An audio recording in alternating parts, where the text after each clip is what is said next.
बड़ी खबरों के साथ सबसे पहले बीजेपी के राष्ट्रीय कार्यकारिणी की बैठक की हम बात करेंगे जो हैदराबाद में शुरू हो चुकी है।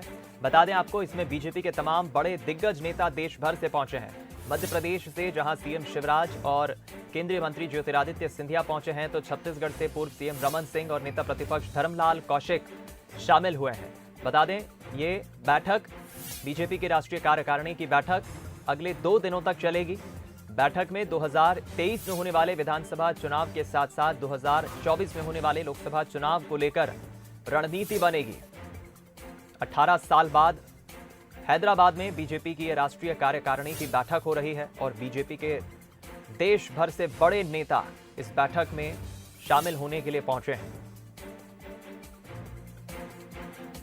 खुद प्रधानमंत्री नरेंद्र मोदी थोड़ी देर पहले हैदराबाद पहुंचे।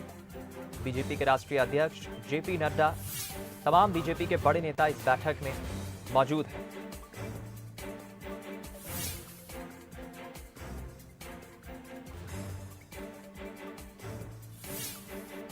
इधर छत्तीसगढ़ से पूर्व सीएम रमन सिंह और धर्मलाल कौशिक इस बैठक में शामिल होने के लिए हैदराबाद पहुंचे हैं और जाहिर है कि यह बैठक अपने आप में बेहद खास होगी, क्योंकि जब भी इस तरह की बैठकें होती हैं जहां देश भर के तमाम बड़े दिग्गज नेता एकत्रित होते हैं, तो जरूर विचार विमर्श होता है।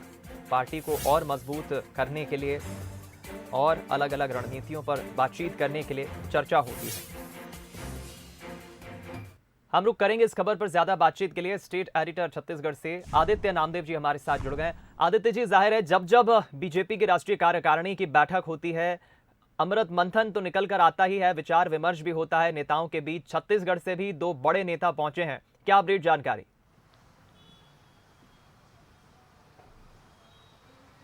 बिल्कुल, देखिए छत्तीसगढ़ के लिए तो बहुत ज़रूरी है, क्योंकि देखिए छत्तीसगढ़ वही राज्य है जिसने भारतीय जनता पार्टी को सबसे ज़्यादा परेशान किया था। इसलिए परेशान किया था क्योंकि वो भारतीय जनता पार्टी जो 15 साल सत्ता में काबिज रही, छत्तीसगढ़ में राज किया जिस पार्टी ने 15 साल, मुख्यमंत्री रहे 15 साल लगातार डॉक्टर रमन सिंह, उसी राज्य में 2018 के चुनाव में भारतीय जनता पार्टी केवल 15 सीटों पर सिमट गई। 15 साल में सरकार और 15 सीटों पर सिमटना, ये अपने आप में बड़ी बात है। और देखिए, राष्ट्रीय कार्यकारिणी की जब बैठक होती है, निश्चित तौर पर वो देशव्यापी उसमें चर्चा होती है। सबसे बड़ी बात है उदयपुर की घटना को लेकर जिस प्रकार से बीजेपी जो है हर जगह प्रदर्शन कर रही है, इस मामले को लेकर आगे किस प्रकार जाएगी और केंद्र सरकार की योजनाओं को अधिक से अधिक जनता तक किस तरह से पहुंचाया जाए। जो अभी तक केंद्र सरकार ने काम किया है, उन योजनाओं को अधिक से अधिक पहुंचाने के लिए इस समय इस प्रकार की राष्ट्रीय कार्यकारिणी की बैठक होती है। हालांकि इसमें अभी स्टेट वाइज विधानसभा चुनाव का जिक्र नहीं होता, लेकिन फिर भी देखिए, इसमें सबसे बड़ी बात यही होती है कि जो नेशनल योजनाएं होती है, केंद्र की जो योजनाएं होती है, उनको राज्य में बढ़ाना और वहाँ की जो लोकल सरकारें, जैसे मैं छत्तीसगढ़ के परिप्रेक्ष्य में बात करूं तो छत्तीसगढ़ में फिलहाल यहाँ पर कांग्रेस की सरकार है। यहाँ की सरकार की नाकामियां जिस तरह से सेंट्रल लेवल पर हम देख रहे हैं, कांग्रेस के जो अध्यक्ष पद का अभी तक अता पता नहीं, अध्यक्ष जो है वो कहीं ना कहीं अग्रेसिव नहीं है, राहुल गांधी की जिस तरह से बातें, ये तमाम चीजों को लेकर किस तरह से हमला छत्तीसगढ़ में भारतीय जनता पार्टी कर सकती है, नेशनल मुद्दों को लेकर भारतीय जनता पार्टी किस तरह से आम जनता के बीच में जा सकती है, इन तमाम चीजों पर चर्चा हो रही है। और एक आने वाले समय में एक आगामी कार्यक्रम बनाया जाता है इस प्रकार की बैठकों में कि आने वाले 6 महीने किस लाइन पर पार्टी आगे बढ़ेगी, उस पर विचार विमर्श इस बैठक में हुआ है। चलिए, बहुत शुक्रिया आपका आदित्य जी, इस खबर पर हमारे साथ बातचीत करने के लिए, जुड़ने के लिए।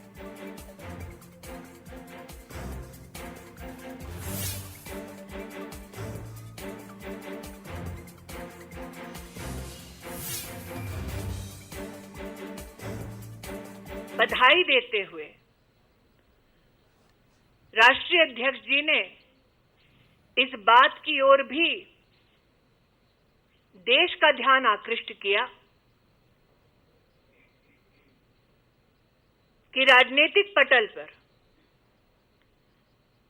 राष्ट्र के उत्थान का ये संकल्प प्रधानमंत्री जी का मात्र 8 वर्षों की सेवा तक सीमित नहीं है। 20 वर्षों तक सतत संवैधानिक पद पर रहकर प्रधानमंत्री जी ने समाज कल्याण और गरीबों के उत्थान के लिए जितने भी कार्य किए, वो हम सब कार्यकर्ताओं के लिए प्रेरणा है। राज्य में चुनावी सफलता के संदर्भ में राष्ट्रीय अध्यक्ष जी ने विशेष बधाई दी उत्तराखंड, उत्तर प्रदेश, मणिपुर और गोवा के कार्यकर्ताओं को और आभार व्यक्त किया इन प्रदेशों की जनता के प्रति। एक तरफ समाज कल्याण का संकल्प लिए भारतीय जनता पार्टी की सरकार केंद्र में और प्रदेशों में काम कर रही है, दूसरी ओर भ्रष्टाचार और वंशवाद से पनपे हुए विपक्षी पार्टियां समाज कल्याण और राष्ट्र को सशक्त करने वाली